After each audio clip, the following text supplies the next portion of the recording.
Alors, bienvenue à toi qui arrive sur cette vidéo. C'est donc un petit tuto concernant l'application WeBuilder.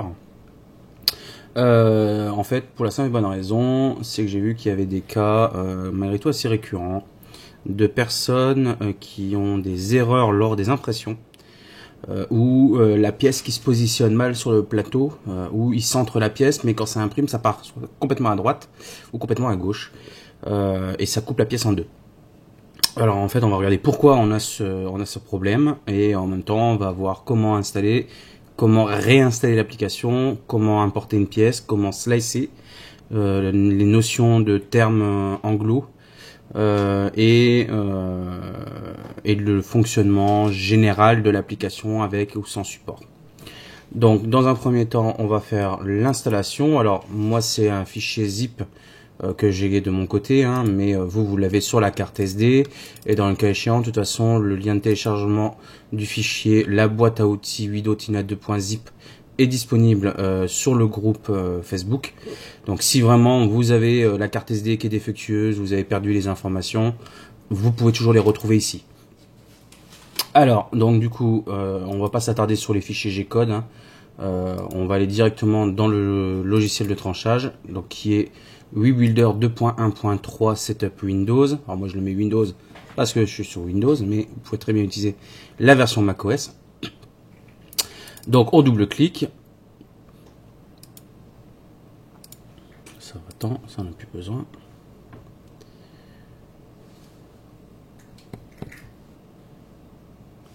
Je vais empêcher la fin d'exécution. Pas très malin. On va vouloir aller trop vite. Donc il est là, tac. Logiciel de tranchage fermé. WeBuilder Setup. Voilà. Parce que si je le coupe dans l'élan, ça ne pourra pas fonctionner. Voilà.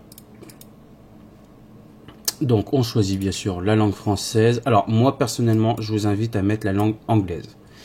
Alors, il y en a qui sont pas du tout à l'aise avec l'anglais. Il n'y a rien de sorcier.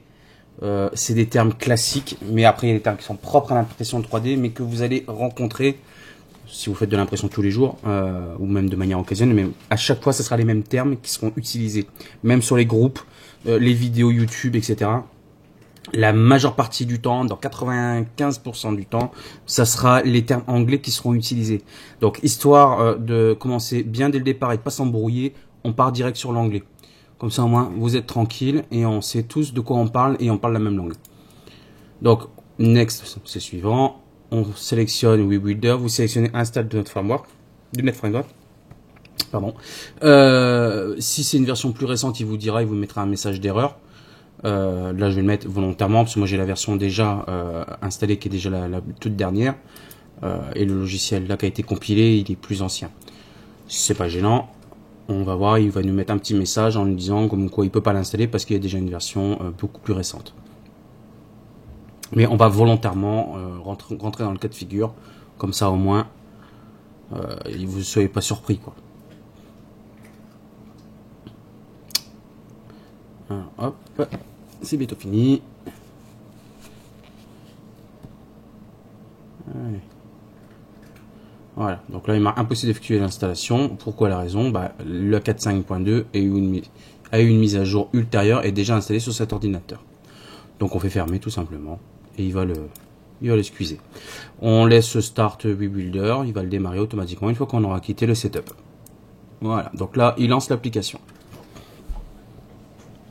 Donc quand on lance l'application, il vous met direct un petit wizard, hein, donc une petite démonstration qui explique globalement le fonctionnement de l'application. Donc je vous invite quand même à regarder parce que c'est intéressant. Donc là, la première chose à faire, c'est configurer la machine. Ensuite, il montre comment on fait pour importer un fichier. Il montre comment le slicer. Ensuite, comment regarder les couches et enregistrer le fichier. Donc ça va être un fichier qui va être au format G-code. Ensuite, comment modifier, agrandir la pièce ou mettre des supports. Enfin voilà, il y a vraiment tout un détail, on va dire relativement complet. Mais voilà, c'est juste de la vidéo, il n'y a pas d'explication, il n'y a rien du tout. On vous montre juste visuellement. C'est pas forcément complet. Pour ça, moi, je viens rajouter derrière la voix, la belle voix. Et puis voilà. Donc machine type, donc vous laissez Wido Tina 2. De toute façon, il n'y en a qu'une seule, hein, vous pouvez pas vous tromper. Vous faites OK. Alors ça, vous allez l'avoir dans ce cas de figure si vous utilisez le logiciel qui est dans la carte SD qui est fournie avec l'imprimante. Si vous allez chercher le exécutable qui est directement sur chez le constructeur, vous allez en avoir plusieurs de machines parce que Wido ne fait pas que la Tina 2. Ils en font plein d'autres. Donc du coup, le logiciel ne sera pas calibré typiquement pour la Tina 2, mais pour toute la gamme de chez Wido. Donc là, prenez bien ce fichier-là, le exé qui est sur la carte SD ou éventuellement sur le groupe d'entrée de Wido, parce que sinon vous allez vous retrouver avec un autre fichier et c'est là où vous allez générer des erreurs. Et les 3/4 de ceux qui ont leurs pièces qui s'impriment à droite ou à gauche et qui dépassent, c'est parce qu'ils ont été téléchargés le mauvais fichier, ils n'ont pas utilisé celui de la carte SD. Du coup, les paramètres renseignés ne sont pas du tout en adéquation avec l'imprimante. Et ils se retrouvent avec un plateau qui fait 20 de large sur 20 de haut. Ce qui n'est pas du tout le cas ici pour la Tina 2. Donc c'est ce qui déjà génère ce premier problème. Et après, on va voir pourquoi ça se fait ce problème. Donc là, on sélectionne bien donc la Wido Tina 2, donc ça va pas très compliqué. Alors, première chose à faire. Ce que je vous conseille, voilà, je le mets en rouge, c'est la zone, entre guillemets, alors c'est pas tout à fait droit, alors je vais faire par la vue de dessus. Ça sera plus simple. Voilà, on va se mettre comme ça, à peu près. La zone à ne pas franchir. Pour la pièce, pour moi, je vous conseille, c'est ça. Voilà. Vous ne dépassez pas cette zone. Parce qu'ensuite, derrière va venir le raft, si vous utilisez un raft, et ça va venir à peu près jusque là.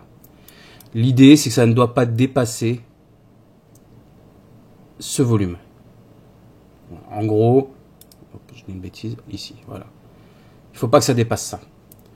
Un tiers du dernier carreau, même pas un tiers. Ouais, enfin, un petit tiers, pas plus. Parce que, avec le raft compris. Pourquoi? Parce que si vous dépassez la zone, même si le logiciel l'accepte, votre imprimante, il y a quand même une distance avec les capteurs. Et on n'est pas, si vous regardez, quand vous allez tout en bout de course, vous n'allez pas jusqu'au ras du plateau. Vous arrêtez un petit peu avant. Quand vous déplacez la tête manuellement jusqu'au capteur, vous allez entendre le petit clic et vous allez voir jusqu'où ça s'arrête. Ça va pas jusqu'au bout, c'est pas de bord à bord. Hein. Donc du coup, si vous mettez des impressions qui vont jusqu'au bord, alors vous allez avoir un conflit familial. Comme il y a dans une voiture, lors des grandes vacances, vous avez l'épouse ou l'époux sur le côté passager qui dit au conducteur attention, le voyant de la pompe à essence, il est au rouge et il affiche 0 km. Puis il y a le conducteur qui dit ah c'est bon, t'inquiète, on est large. Sauf que c'est la panne d'essence. Là c'est un peu la même chose. Vous avez le logiciel qui vous dit vas-y, c'est bon, c'est large, tu peux y aller. Et l'imprimante qui dit non mais c'est mort hein, mon garçon, tu peux pas, là on a dépassé la limite, c'est impossible. Et du coup vous allez avoir un conflit entre la programmation et la machine au niveau de ses capteurs. Et là vous allez rendre votre machine complètement folle, ça va planter l'impression, ça peut la figer, ça peut casser même de certaines pièces parce que ça va forcer, donc ne le faites pas. Ça c'est j'en vois encore qui ont ce problème parce que ils vont trop loin. Alors il y a un défaut dans ce logiciel-là, c'est qu'on n'a pas la possibilité de modifier si vous voulez, la limite de taille. En fait, c'est grisé et on peut pas modifier la zone. Alors ça, c'est un peu le problème. On peut le faire avec celui qui a été téléchargé et éventuellement, vous pouvez modifier le area, en fait. En lui disant que le maximum, c'est 90 et le maximum, vous mettez 110. Donc, au lieu de 120. Et comme ça vous met une marge de 10 de chaque côté d'un centimètre, ça vous laisse une marge d'erreur. Comme ça, vous êtes sûr que si vous atteignez la limite de chez limite sur le logiciel, vous savez que matériellement parlant, vous êtes toujours dans la tolérance. Vous ne l'avez pas dépassé. Et là, on ne peut pas le faire. Donc, à la limite, je vous invite à le faire avec l'autre application ou sinon, dans le pire des cas, vous mettez cette limite, hein, tout simplement. Vous laissez un carreau sur les extérieurs maximum à ne pas franchir. Voilà. Comme ça, au moins, vous êtes sûr. Voilà, vous mettez là, ici. Et vous avez votre zone maximale, raft compris, comme ça au moins vous êtes sûr de ne pas dépasser et de ne pas être embêté et ne jamais avoir de problème. Alors, il arrive des cas où des fois il vous dit c'est pas possible. Alors, on va regarder, par exemple, je vais prendre ce modèle-là, qui est un gros modèle. Bon là dans cette configuration-là, il se positionne bien. Mais je vais volontairement lui donner une position à la con, ou même je vais même l'agrandir, pour l'obliger à dépasser la limite. Donc je vais mettre par exemple ici 100. Voilà. Et là je dépasse. Quand je vais vouloir faire slice, il va mettre un message d'erreur. Alors ça, on reviendra après là-dessus, ça permet de redimensionner la pièce. C'est pas le sujet de suite, on y verra ça plus loin dans la vidéo. Je vais faire slice. Slice, c'est ce qui va vous permettre de trancher l'image. Là, la photo, le fichier STL, qui est un stéréolithographique, vous allez le trancher pour que ça se transforme en coordonnées X, Y, Z, comme un GPS pour une voiture. Là, en gros, vous allez envoyer les coordonnées GPS à l'imprimante pour qu'elle sache exactement où déposer le filament. Donc, c'est ce logiciel-là, Webuller, qu'on a dit, hein, qu'on appelle ça un slicer, c'est un trancheur, et c'est lui qui va faire la transition entre l'image 3D STL, ou OBJ par exemple, et il va la transformer en G-code. Et c'est ce G-code qui va être interprété par la machine, ça va être des données cartésiennes qui vont défiler et qui vont permettre de déplacer les mouvements de la tête et des moteurs, etc. Donc là, on slice. Et là, il me dit, a list on the object is outside the printable area or collide with other object, abort slicing. En gros, il dit, on a dépassé la zone imprimable où il y a une collision avec un objet. Là, il n'y a pas de collision avec un objet, mais par contre, on voit clairement qu'on est sur la limite. Et pourtant, on est toujours dans le plateau, on est à 100. Mais le problème, c'est que ça ne marche pas. Donc, si vous faites oui, ça va annuler. Donc, s'il vous dit qu'il faut annuler, il vous pose la question d'ailleurs. Mais c'est dommage, c'est qu'il ne devrait même pas poser la question, il devrait mettre simplement le OK point final pour éviter toute erreur. Parce que là, après, si vous faites non, vous outrepassez l'alerte. Et là, votre fichier, il va générer un G-code. Donc, si vous faites non bêtement sans réfléchir, sans vous dire, essayer de traduire ce qui est affiché, il est en train de vous générer un G-code là. Et là, vous allez pouvoir l'envoyer à l'imprimante telle quelle. Le problème, c'est que l'imprimante, elle va pas du tout apprécier ça. Parce qu'on a dépassé la limite. Et là, regardez, pourtant, je peux l'enregistrer, G-code has been loaded. Il me dit qu'il y en a pour 8 heures d'impression. Sauf que ça, vous l'envoyez tel quel dans l'imprimante, vous allez tout péter. Donc, il faut pas. Il faut laisser, voilà. Dès que vous avez ce message d'erreur, vous réduisez la pièce. Donc, on y vient. Si un jour vous avez une pièce qui est trop grosse et que vous voulez la réduire un petit peu, vous allez à droite, ici, vous avez 3 icônes et vous prenez le 3e icône en partant du haut et vous sélectionnez Edit. Et dans Edit, vous allez avoir une fenêtre qui va apparaître et vous sélectionnez l'objet. Donc, par exemple, là, c'est support ventilo. Et il vous donne des données.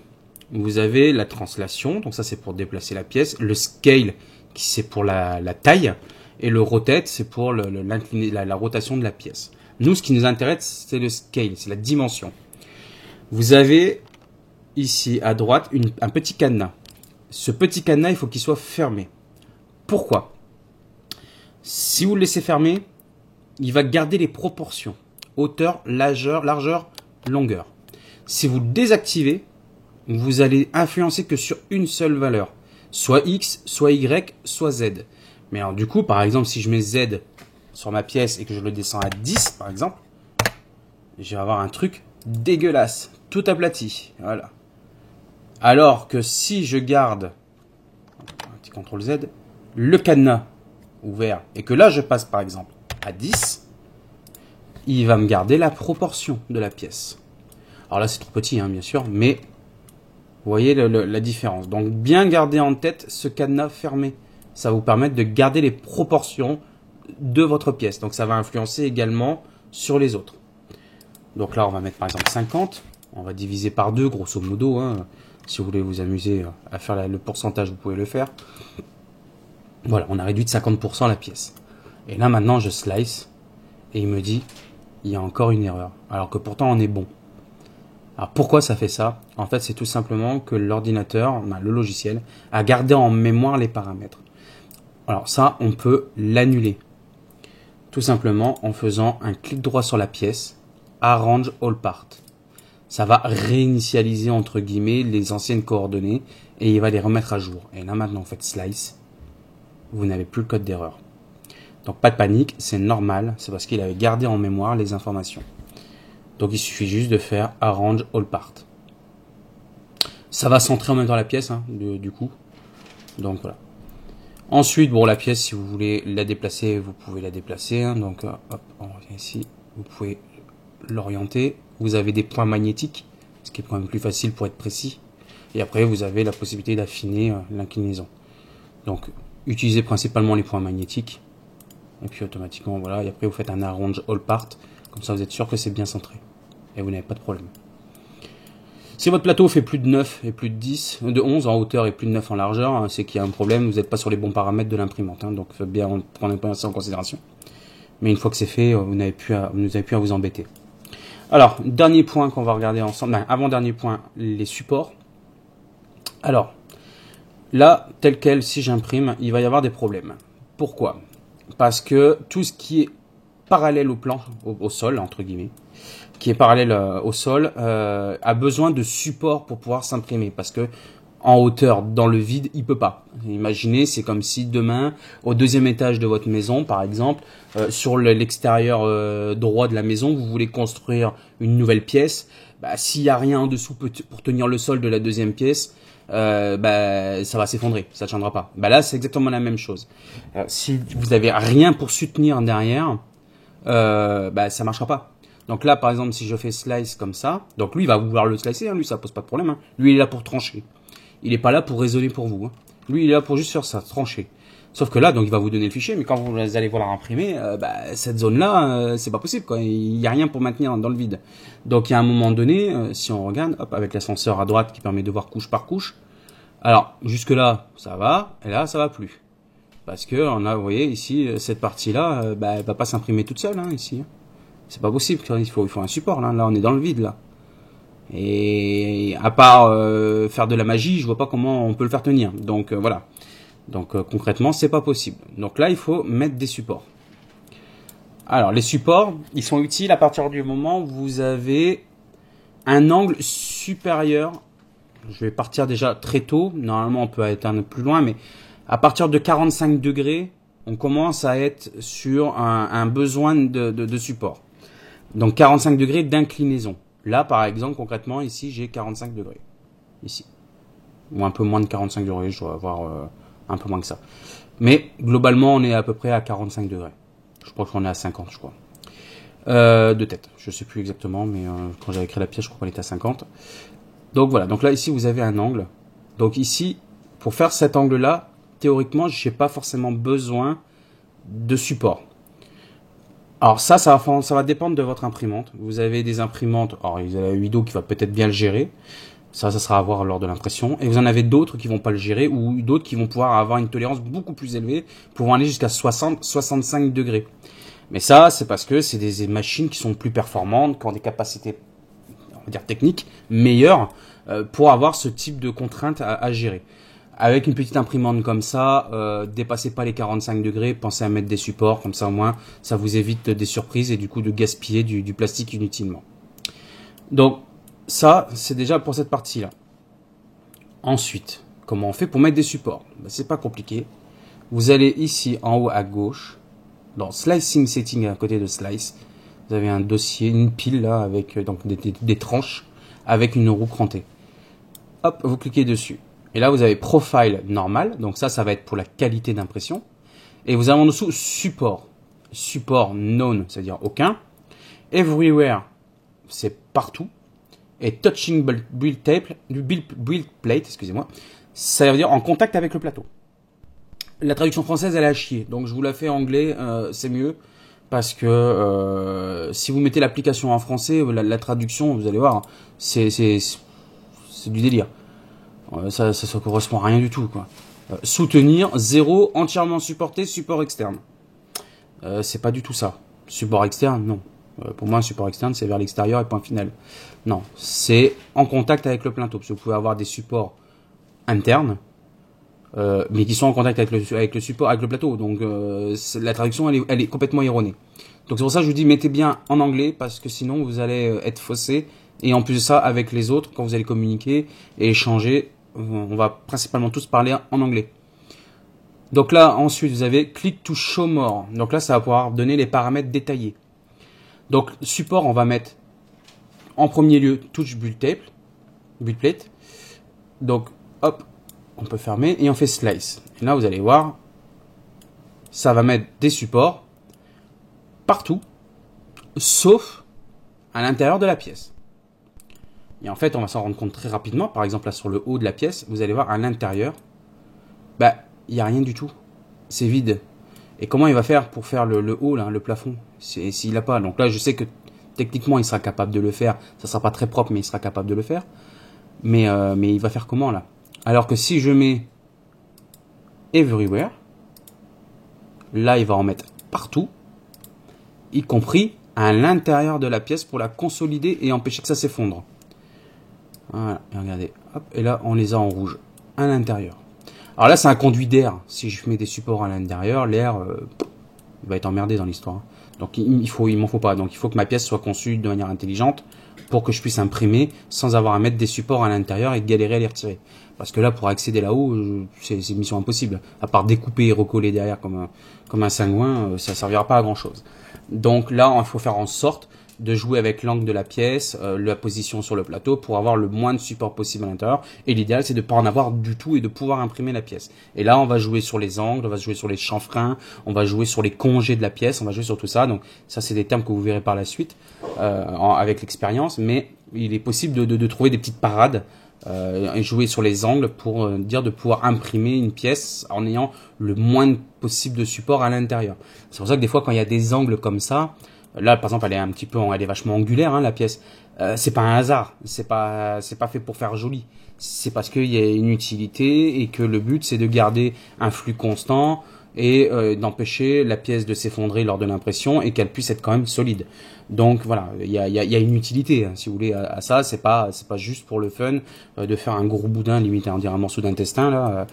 Voilà, c'était pas de l'esthétique au départ. La priorité, c'était d'abord la technique pour qu'elle soit... déjà, ça va vous faire économiser du plastique, parce que moins de support, moins d'usage de plastique, hein, parce que ça va à la poubelle. Et en plus de ça, il faut que ça soit techniquement possible à imprimer. Si on va avoir des belles pièces en 3D, si on peut pas les imprimer parce que c'est trop complexe pour la machine, ça restera à l'état de virtuel et ça ne sera jamais réellement imprimé. Voilà, donc ça... c'est important à savoir. Les supports, c'est vraiment une règle importante à savoir. Donc, dès qu'on atteint les 45 degrés d'inclinaison, commencez à penser à mettre des supports. Jouez sur l'angle de la pièce quand vous la placez sur le plateau pour empêcher au maximum d'avoir des supports intérieurs. Parce que pour les supports extérieurs, c'est pas très grave. Bon, sur une figurine, c'est pas sympa parce qu'il va falloir peut-être nettoyer certaines zones et penser, mais voilà. En théorie, l'idée c'est de faire le moins de support possible. Ensuite, on va revenir dans les paramètres. Matériel PLA, vous laissez PLA. TPU, non, vous oubliez, parce que pour moi c'est pas une machine qui est compatible au TPU. Le TPU c'est souple, alors il y a certains TPU qui sont rigides, mais là non. Donc vous laissez PLA, hein, pas de TPU. PETGS par la suite, ce sera peut-être envisageable, à voir. Que le PETG-S, pas le PETG tout court, hein, PETG-S qui est techniquement proche du PLA et qui aurait la possibilité d'être éventuellement imprimable sur un plateau froid. Parce que normalement ça se fait sur du plateau chaud. Mais donc pour l'instant ça n'a pas encore testé, je dois le faire dès que j'aurai le temps. Mais voilà. Ensuite, donc le profil, donc vous allez voir Very Fast, Fast, Normal, Height, Ulti Quality. Ça va jouer sur la hauteur de couche. Hein. Plus la hauteur de couche est basse, plus la finition va être belle. Par contre, plus le temps va prendre. Hein. Ça va être beaucoup plus long. Donc, si c'est des pièces fonctionnelles, du 0,2 voire même du 0,3, c'est largement suffisant. Si c'est pour faire une figurine très propre, là il va falloir envisager de passer sur du high quality voire même du ulti quality. Par contre attention, le temps d'impression va s'en faire ressentir, ça va être doublé voire triplé dans certains cas. Donc il faut le prendre en considération. Le infill density, c'est le remplissage de la pièce. C'est pas compliqué, le remplissage. Si c'est pour une figurine, 10%, c'est largement suffisant. Si c'est pour une pièce technique fonctionnelle qui va subir un écrasement, qui va devoir supporter du poids, de l'angle, de la torsion, tapez le 100%. Voire le 50, voire 100%. Entre 50 et 100% selon ce que vous allez lui faire subir. Mais voilà. Pareil, si c'est une pièce vide à l'intérieur avec des parois et qui doit supporter quand même malgré tout une certaine résistance, 100%. Par exemple, là concrètement, la pièce que j'ai derrière, moi je la remplis à 100% parce que les 3/4 de la pièce, c'est du vide, c'est une coque et la coque elle doit être résistante. La coque est fine, donc je lui mets du 100%. Voilà.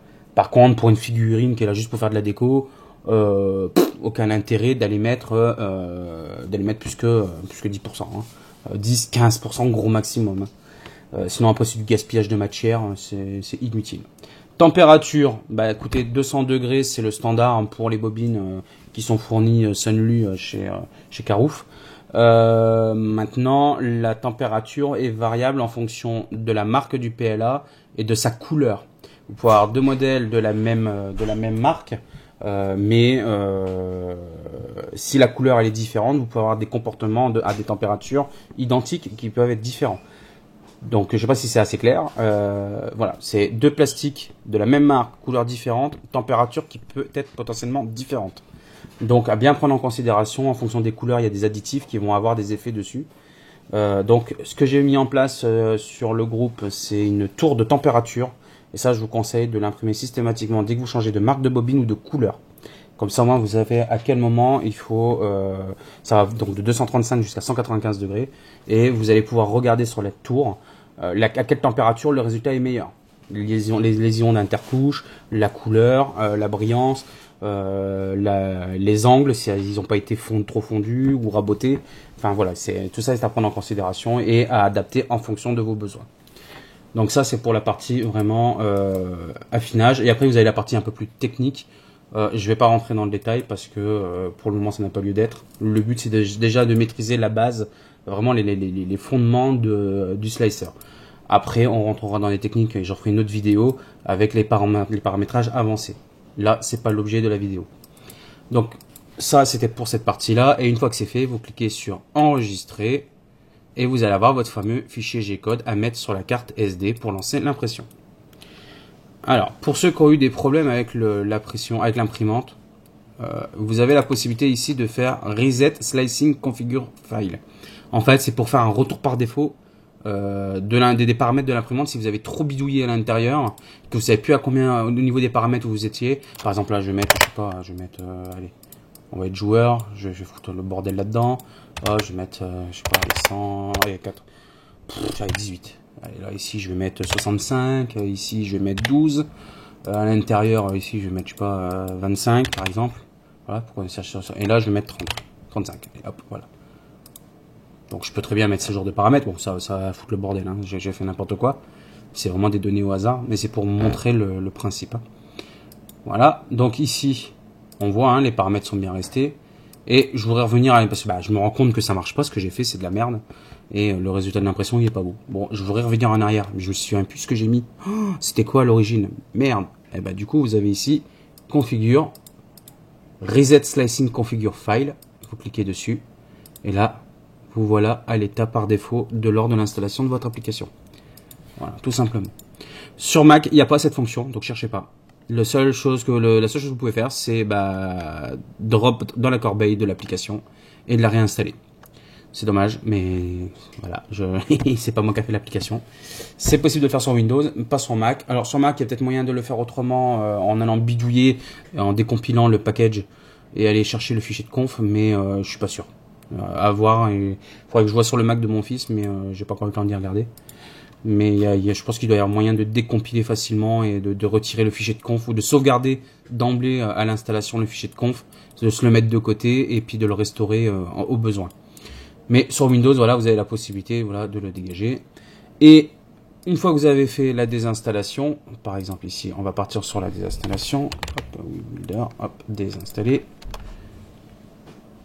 On va le chercher là-dedans. WeBuilder ici, tac, désinstaller. Désinstaller, oui, attends. Donc là il dit terminé, donc il dit qu'il a supprimé tout ce qu'il avait à supprimer, mais en fait pas vraiment, parce qu'on voit qu'il a été dans un programme data, il a fait tous ces trucs là, c'est bien, user public, mais il n'a pas fait le user personnel. Donc vous faites suivant pour terminer, et ensuite vous allez dans C2.Windows, vous allez dans utilisateur, vous sélectionnez, non ça c'est Windows, je me dis une connerie, utilisateur. Vous allez ensuite sélectionner le profil utilisateur avec la session où vous vous connectez. Ensuite dans App Data. Ensuite Local. Et dans Local, vous avez le dossier qui s'appelle WeBuilder. Qui est ici. Voilà. Et qui contient les librairies. Et il reste des fichiers et la base de données WeBuilder. Avec les paramètres et tout ça.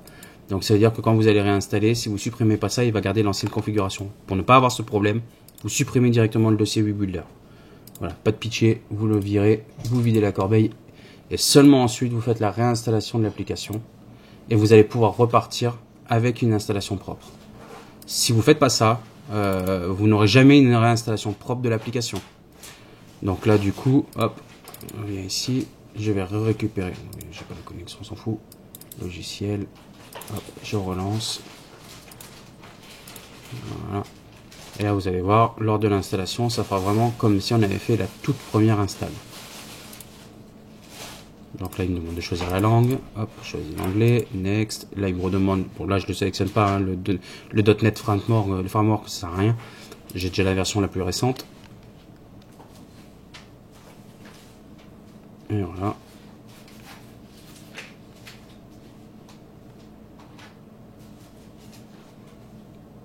Installation finie, lancer Webuilder, oui. Et maintenant, il vous remet le petit wizard de départ, voilà, qui vous explique, faites finish, et là il vous redemande la configuration de base. Et vous êtes revenu à l'origine. Donc, maintenant vous êtes tranquille, vous pouvez commencer à slicer et surtout garder l'esprit print your life.